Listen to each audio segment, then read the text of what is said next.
Welcome back to my channel అందం మధురం with ప్రభా. ఎలా ఉన్నారండి అంతా? నేనైతే చాలా బాగున్నాను. సో ఈరోజు మా ఇంట్లో స్పెషల్ ఏంటో తెలుసా?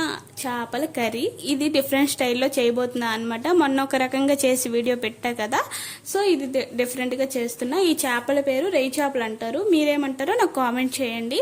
సో అవి బాగా క్లీన్ చేసిన తర్వాత ఉప్పు కారం పసుపు కలిపి మ్యారినేట్ చేసి పక్కన పెట్టుకున్నా అనమాట. ఇప్పుడైతే ఒక మిక్సీ జార్లో 2 పెద్ద సైజ్ ఆనియన్స్ ఉంటాయి కదా, అవి కట్ చేసి వేసుకున్నాను. అలాగే వెల్లుల్లి అండ్ అల్లము పచ్చిమిర్చి గసగసాలు ధనియాలు జీరా అన్ని కలిపి కచ్చాపచ్చాగా పేస్ట్ చేసుకున్నాను అనమాట. ఇంకోవైపు ఫ్యాన్ పెట్టి ఆయిల్ యాడ్ చేసి ముందుగా మ్యారినేట్ చేసుకున్న ఫిషెస్ ఉంటాయి ఏవైతే ఉన్నాయో అవన్నీ లైట్గా ఫ్రై చేస్తున్నాను అనమాట. ఎక్కువగా ఫ్రై చేయకూడదు నాకు తెలిసినంత వరకు. మనం ఆల్రెడీ మళ్ళీ చారు పెట్టేటప్పుడు కుక్ అవుతాయి కాబట్టి అక్కడికి అది సరిపోతుంది. సో ఇక్కడైతే నేను అన్ని చేప ముక్కల్ని ఇలా మొత్తం ఫ్రై అయితే చేసుకుంటున్నా. ఇక్కడ నేను ఒక మిస్టేక్ ఏం చేశానంటే, టైం అయిపోతుందని కంగారులో హై ఫ్లేమ్లో పెట్టేశాను. మీరైతే అలాగ హై ఫ్లేమ్లో పెట్టద్దు, ఫిషెస్ అంటుకుంటాయి. లో ఫ్లేమ్లో పెట్టి ఫిషెస్ని ఫ్రై చేసుకుంటే మంచిగా ఇలా ముక్కలు అవ్వకుండా నీట్గా తిరుగుతాయి అనమాట. సో ఇలాగా అన్ని ముక్కల్ని నేను ఫ్రై చేసి పెట్టుకున్నాను అనమాట. మీలో ఎంతమందికి చేపల కర్రీ అంటే ఇష్టమో కామెంట్ చేయండి. నాలా స్టార్టింగ్ నుండి చేపలు అంటే ఇష్టం లేని వాళ్ళు చాలా మంది ఉంటారు. కానీ నవ్వేడేస్ మనం అన్ని ఫుడ్స్ తినాలండి, అన్నిట్లోనూ ప్రోటీన్ కంటెంట్ ఉంటుంది. సో నాకు తెలిసినంత వరకు నేనైతే ఫిష్ తినేదాన్ని కాదు, చాలా అవాయిడ్ చేసేదాన్ని.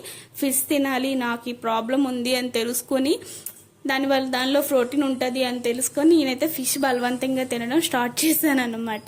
నా కేటగిరీలో ఎంతమంది ఉన్నారో కామెంట్ చేయండి. ఇంకోవైపు ప్యాన్ పెట్టుకొని ఆయిల్ అయితే యాడ్ చేశాను అనమాట. దీంట్లోకి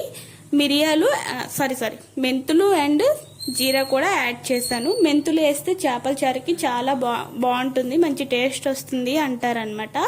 సో ఇది కొంచెము వేగినాక ముందుగా ఫ్రై చేసుకున్న పేస్ట్ ఏదైతే ఉందో అది కూడా యాడ్ చేసుకోవాలి. మేము ఇక్కడైతే స్పైస్ కొంచెం తక్కువ తింటాం కాబట్టి నేను 2 పచ్చిమిర్చి వేసాను. మళ్ళీ కారం కూడా యాడ్ చేస్తాను కాబట్టి మీరు ఎక్కువ తినాలి అనుకున్నప్పుడు మీరు ఎక్కువ యాడ్ చేసుకోవచ్చు.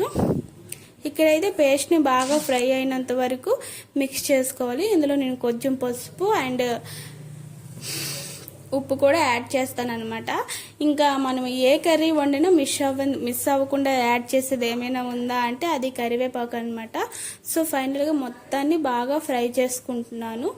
ఇది బాగా ఫ్రై అయ్యి లైట్గా ఆయిల్ సైడ్కి వచ్చేటప్పుడు నేను ముందుగా పేస్ట్ చేసి పెట్టుకున్న టమాటా ప్యూరీ ఏదైతే ఉందో అదైతే యాడ్ చేస్తూ ఉన్నాను అనమాట. ఇప్పుడు ఈ మిశ్రమాన్ని అయితే బాగా మిక్స్ చేసుకోవాలన్నమాట. నేను ఆల్రెడీ ఫిషెస్లో ఉప్పు కారం అన్నీ యాడ్ చేశాను కాబట్టి ఇందులో కొంచెం ఉప్పు అండ్ కారం కూడా నేనైతే యాడ్ చేసుకుంటాను అనమాట. ఇది బాగా ఫ్రై అయినాక ఆయిల్ అనేది సపరేట్ అవుతుందండి. అప్పుడు నేను ఆల్రెడీ ఫ్రై చేసి పెట్టుకున్న ఫిషెస్ ఏవైతే ఉన్నాయో అవి యాడ్ చేసుకుంటున్నా.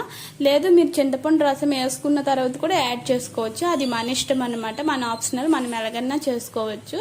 సో ఇక్కడైతే చూసారా ఆయిల్ అంతా ఇలా సపరేట్ అవుతుంది. అక్కడ నుంచి స్మెల్ అయితే సూపర్గా వస్తుందండి. సీరియస్లీ నాకైతే అసలు వండుతున్నప్పుడే నోరు ఊరిపోతుంది అనమాట. కానీ నాకున్న ఒక పెద్ద ప్రాబ్లం ఏంటంటే వండేటప్పుడు బాగానే ఉంటుంది, ఆఫ్టర్ వండినాక తిందామనే టైంకి అసలు తినాలనిపించదు. ఇలా మీలో ఎంతమందికి అనిపిస్తుందో నాకు కామెంట్ చేయండి. చాలా ఇష్టంగా ప్రిపేర్ చేస్తా కానీ తిందామనేటప్పటికి దాని మీద ఇంట్రెస్ట్ పోతుంది, అదేంటో. ఇంకా ఇక్కడైతే నేను ఫ్రై చేసుకున్న ఫిషెస్ అన్నిటిని మంచిగా ఇక్కడ ఇలా పెడుతున్నా అనమాట. గట్టిగా కలపకూడదు, ఇరిగిపోతాయి. నేను చెప్పా కదా స్టార్టింగ్లో కొన్ని పీసెస్ అంటుకున్నాయి ప్యాన్కి అని చెప్పి. ఇప్పుడైతే అన్నీ బాగా సర్దుకొని కొంచెం ఒక 5 మినిట్స్ అయినాక దీంట్లోకి పెద్ద నిమ్మకాయ సైజు చింతపండు ఉంటుంది కదా, ఆ గుజ్జు అయితే యాడ్ చేస్తున్నా అనమాట. మీకు ఎంత కర్రీకి కావాలో అంత మనం యాడ్ చేసుకోవాలి. ఇది కొంచెం ఇంకా దీంట్లోకి అయితే మనము గట్టి పెట్టి ఎలా పడితే అలా కలపకూడదు, నార్మల్గా సింపుల్గా ఇగో నేను కలుపుతున్న విధంగా కలపాలి. లేదంటే 2 వైపులు పట్టుకొని కలపాలి. నేను అలా కలపలేను, నాకు కొంచెం భయం వేస్తుంది పడిపోతుందేమో అని. ఇప్పుడే మంట అయితే సిమ్లో పెట్టుకొని కాసేపు అలా ఉడకనివ్వాలన్నమాట.